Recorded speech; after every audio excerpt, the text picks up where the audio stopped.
Hello everyone, welcome to the author's interview of Kitab Writing Publication. So today we have Gargi Pandey ma'am with us. उनकी book आत्मयुद्ध recently ही publish हुई है हमारे publication के साथ. तो ma'am सबसे पहले आपको बहुत बहुत बधाई आपकी बुक के लिए. Thank you sir. So ma'am आपको कैसा लग रहा है आपकी बुक पब्लिश होके मार्केट में आ गई है?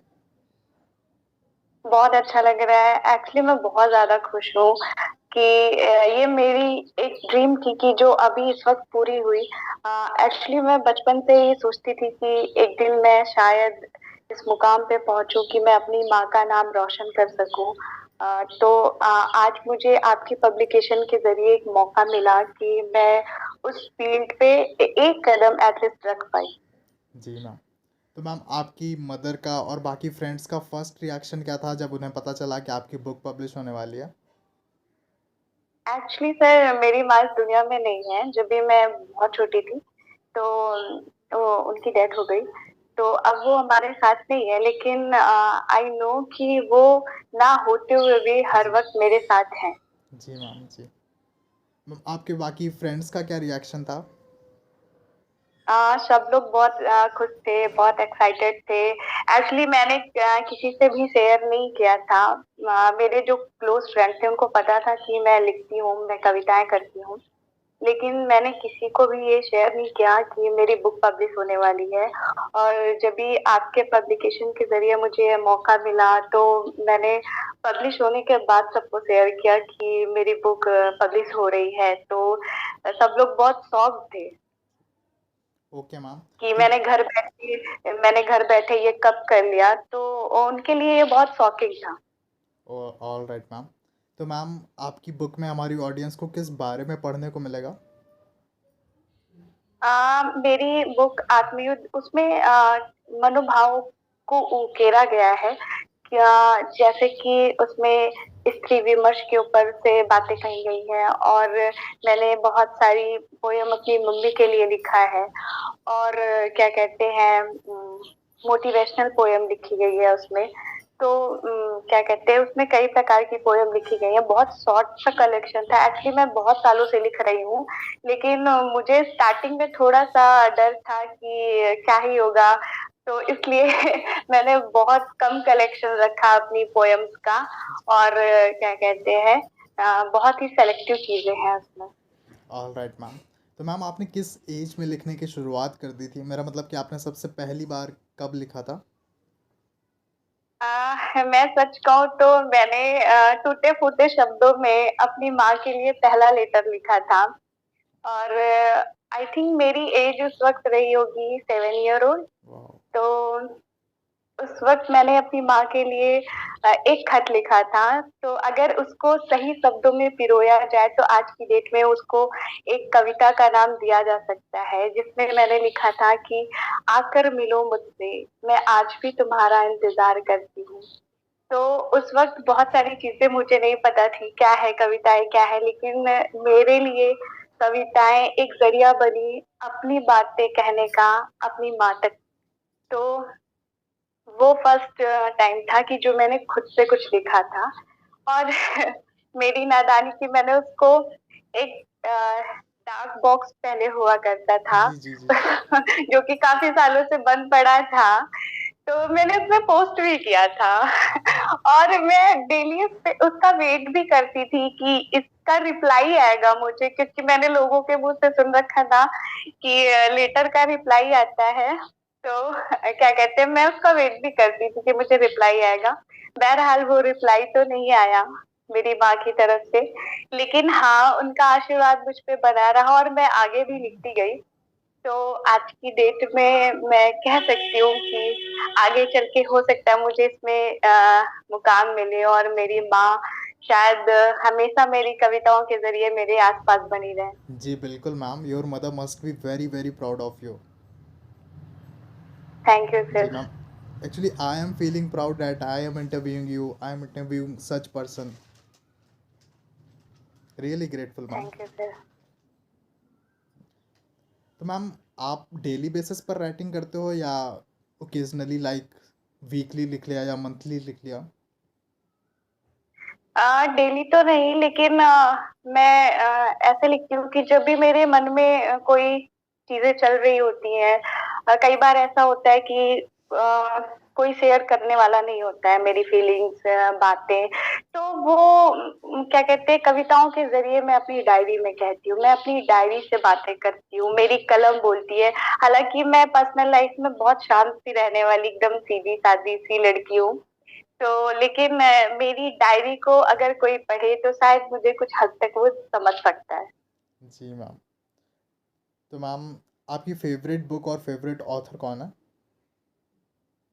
हाँ, वैसे तो बहुत सारे राइटर हैं जिन्होंने बहुत अच्छी-अच्छी किताबें लिखी हैं। लेकिन मैं बचपन से ही मुंशी प्रेमचंद, तो मैं ये कह रही थी कि मेरे फर्स्ट मतलब कि फेवरेट राइटरों में से मुंशी प्रेमचंद और स्वामी विवेकानंद को मैं पढ़ के बड़ी हुई हूँ। तो उनके बहुत सारे कलेक्शन मैंने बचपन से ही पढ़ना स्टार्ट कर दिया था। आई थिंक मैं 11th स्टैंडर्ड में थी। तो तब से मैंने मुंशी प्रेमचंद और स्वामी विवेकानंद को पढ़ा। मैं उनसे बहुत इंस्पायर भी हूँ। और वैसे तो बहुत सारे राइटरों को मैंने पढ़ के रखा है, क्योंकि मेरा सब्जेक्ट ही लिटरेचर था, इंग्लिश लिटरेचर। और हिंदी से तो मेरा नाता 12th के बाद से छूट गया था। लेकिन इंग्लिश लिटरेचर से मैं आगे भी जुड़ी रही, मेरा ग्रेजुएशन भी उसी से हुआ। तो बहुत सारे राइटर्स मैंने पढ़ रखे हैं। लेकिन मोस्टली मैं, मेरे फेवरेट जो राइटर है वो है स्वामी विवेकानंद और Munshi Premchand. All right ma'am. तो मैम, आप अब आपने राइटिंग की फील्ड में अपना पहला स्टेप ले लिया है, आपकी बुक पब्लिश हो गई है। तो आफ्टर 10 ईयर्स आप खुद को कहाँ देखना चाहेंगी? वैसे तो बहुत ज्यादा नहीं कहूंगी, लेकिन मैं खुद को आगे आने वाले 10 सालों में एज अ राइटर तो देखना ही चाहूंगी। और बाकी मेरा बचपन से एक एम था कि मैं समाज सेविका बनूं।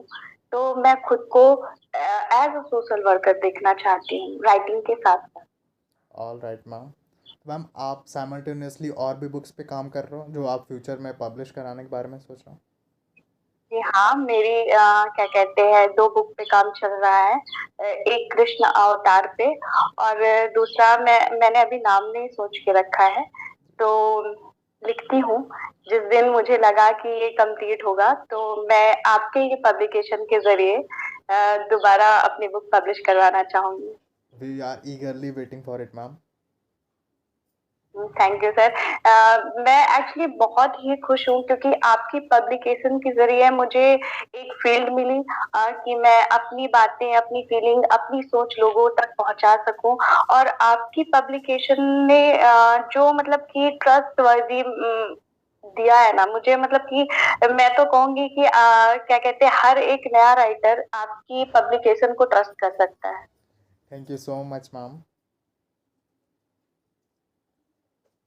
मैम, जैसा कि आपने बताया, आपकी एक बुक कृष्ण अवतार और सेकंड बुक एक और आ रही है जिसका आपने नाम नहीं सोचा। तो क्या आप बताना चाहेंगी कि वो सेकंड बुक किस बारे में होने वाली है? जी, वो कविताओं का कलेक्शन रहेगा, जिसमें बहुत सारी कविताएं रहेंगी।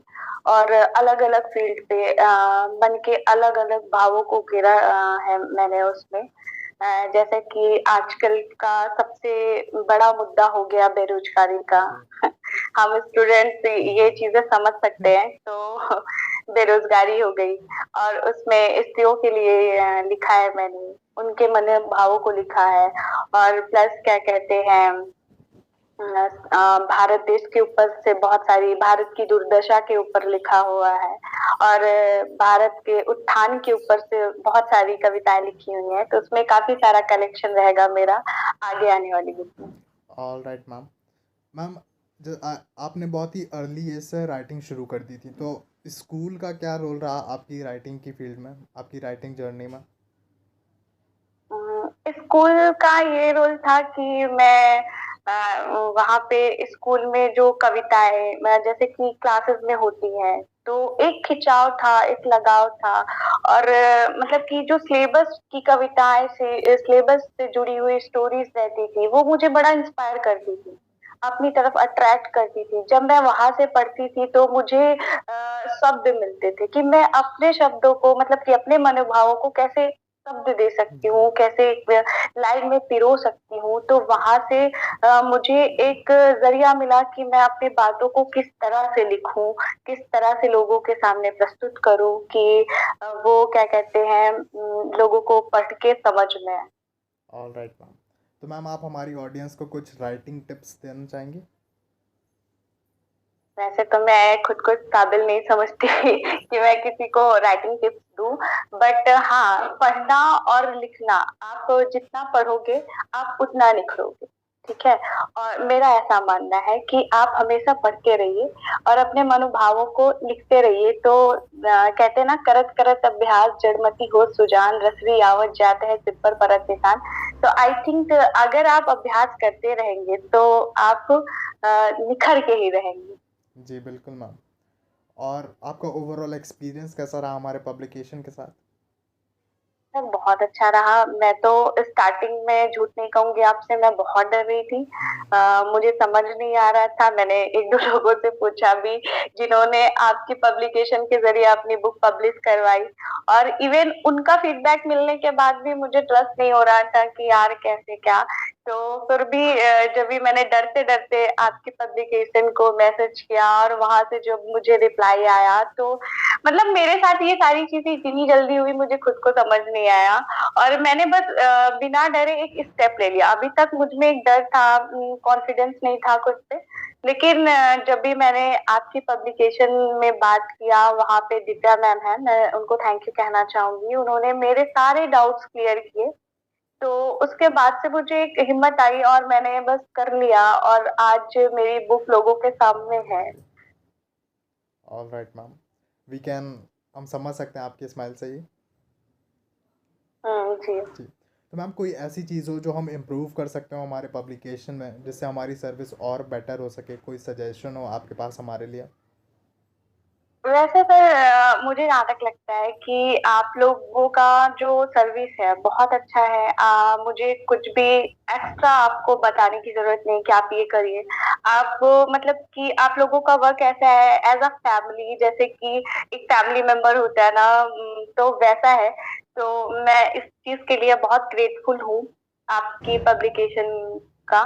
तो मैं बस इतना ही कहना चाहूँगी कि आप लोग एक मीटअप रखिए, नई साल 6 महीने में, तो एक बार तो एटलीस्ट मीटअप रखिए कि आपकी पब्लिकेशन के ज़रिए जिन लोगों ने हमारी बुक पब्लिश की है, हमारी उनसे मुलाकात हो सके, सामने से मैं उनको मिलके थैंक यू कह सकूँ। जी, जी। क्योंकि ये एक राइटर के लिए बहुत बड़ी बात होती है कि उनकी अपनी खुद की बुक पब्लिश हो रही है, लोग उनको पढ़ रहे हैं, वरना बहुत सारे राइटरों को वो फ़ील्ड नहीं मिल पाता है। और लोगों की कविताएँ, लोगों की सोच शायद डायरी तक ही सीमित रह जाती है। आपकी पब्लिकेशन बहुत अच्छा काम कर रही है कि जो एक लोगों को इस मंच प्रदान कर रही है। वरना जीवन के रंगमंच पे तो हर कोई रोज़ चढ़ता और उतरता है। जी। शायद बहुत लोगों को मौके नहीं मिल पाते हैं कि वो अपनी कविताओं को मंच पे लोगों के सामने प्रस्तुत कर सकें। जी मैम। कई लोगों को प्लेटफ़ॉर्म नहीं मिल पाता, तो उसकी वजह से कई बार उनका टैलेंट दबा रह जाता है। हाँ। जी। वही वही हमारी कोशिश है कि मैम मिनिमम से मिनिमम प्राइस में हम उनको बेस्ट सर्विस दे पाएँ और उनके ड्रीम्स पूरे हों लोगों के। जी sir, thank you so much. मैं मतलब कि आपकी पब्लिकेशन को बार-बार तहे दिल से थैंक यू करना चाहती हूँ, और इनफैक्ट मैं सबको मिल के थैंक यू बोलना चाहती हूँ। तो इसीलिए मैं आपसे ये कह रही हूँ कि एट लीस्ट आप एक बार मीटअप ज़रूर रखिए। श्योर मैम, हम डेफ़िनेटली प्लान करेंगे जल्दी। तो मैम आपने अपनी बुक का नाम रखा है आत्मयुद्ध। तो आइडिया कहाँ जी। से आया, या फिर ये नाम आपके माइंड में कहाँ से आया? ऐसा रहा कि स्टार्टिंग में मैं अपनी बुक का नाम काव्य धारा रख रही थी। ओके। तो इवन मेरा कॉन्ट्रैक्ट भी साइन हो गया था काव्य धारा नाम से। तो जब भी मैंने आपकी पब्लिकेशन में क्या कहते हैं पूरा पेज ओपन किया, तो मैंने देखा कि वहाँ पे बहुत सारी किताबें हैं, काव्य सरोवर हुँ। और काव्य संग्रह करके ऐसे कई सारी किताबें हैं। तो मैंने देखा कि कुछ अलग मेरे सडनली मेरे दिमाग में आया कि बाकियों से थोड़ा सा हटके होना चाहिए। वरना लोग ऐसे काव्य सरोवर या काव्य धारा तो बहुत सारी किताबें ऑलरेडी मार्केट में है, अवेलेबल है। तो मैं ऐसा क्या अलग दे रही हूँ लोगों को कि जो लोगों को अट्रैक्ट करे पहले ही। तो मुझे लगा कि मैं अपनी बुक का एक ऐसा नाम रखूं कि लोग किताब का नाम ही देख के थोड़ा सा अट्रैक्शन फील करें। जी जब भी लोग अट्रैक्ट होंगे तभी उसको खरीदेंगे, पढ़ेंगे। तो फिर मैंने सोचा, मैंने अपने भाई से पूछा कि मैं क्या अपनी बुक का नाम रखूं। उसने कहा कि काव्य धारा जो है ओके ओके है, इसमें कुछ भी अट्रैक्टिव नहीं है। उसका ऐसा रिएक्शन था। तो मुझे थोड़ा सा फील हुआ कि यार क्या ही रखूं।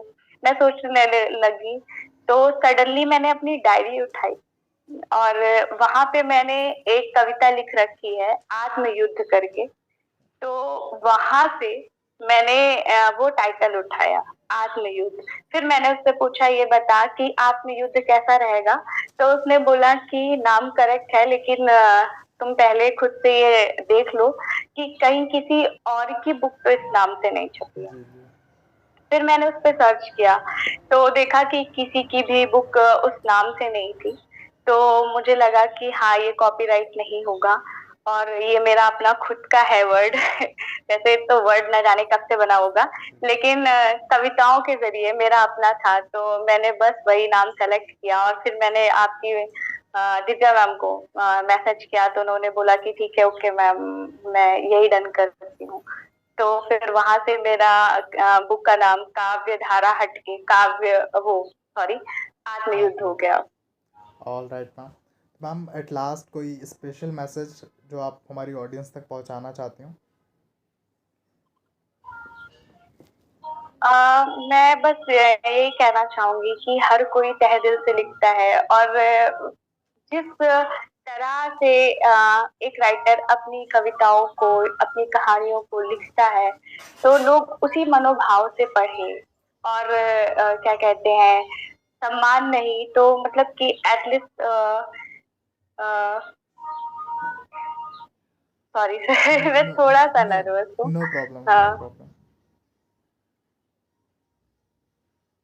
मैं ये कहना चाहूंगी लोगों से कि क्या कहते हैं, हर एक राइटर बहुत ही तहे दिल से लिखता है, तो जिस मनोभाव से वो लिखते हैं आप भी उन्हीं मनोभावों से पढ़िए, तो शायद आपको ज्यादा समझ में आएगा कि एक राइटर ने अपनी स्टोरी में, अपनी कविताओं में क्या कहने की कोशिश की है। जी बिल्कुल मैम। एक राइटर के लिए सबसे अच्छी बात यही होती है कि रीडर्स उसको पढ़ें और उस भावना तक पहुँचें जिस भावना से वो चीज़ किसी ऑथर ने, किसी राइटर ने लिखी है। वो चीज़ एक राइटर के लिए जी सबसे बढ़कर होती है। जी, जी। तो मैम एक बार फिर से आपको बहुत बहुत बधाई आपकी बुक के लिए। Thank you sir. और मैम हम जल्दी चाहेंगे कि आपकी आने वाली और भी बुक्स जल्दी पब्लिश हों और हमारे ही पब्लिकेशन के साथ हों। जी हाँ, बिल्कुल सर। मेरा तो क्या कहते हैं, आपने जो ट्रस्ट जीता है एक तरह से कहूँ तो, मेरी आगे आने वाली सारी बुक्स मैं आपकी पब्लिकेशन के जरिए पब्लिश करवाना चाहूंगी। All right, thank you so much ma'am.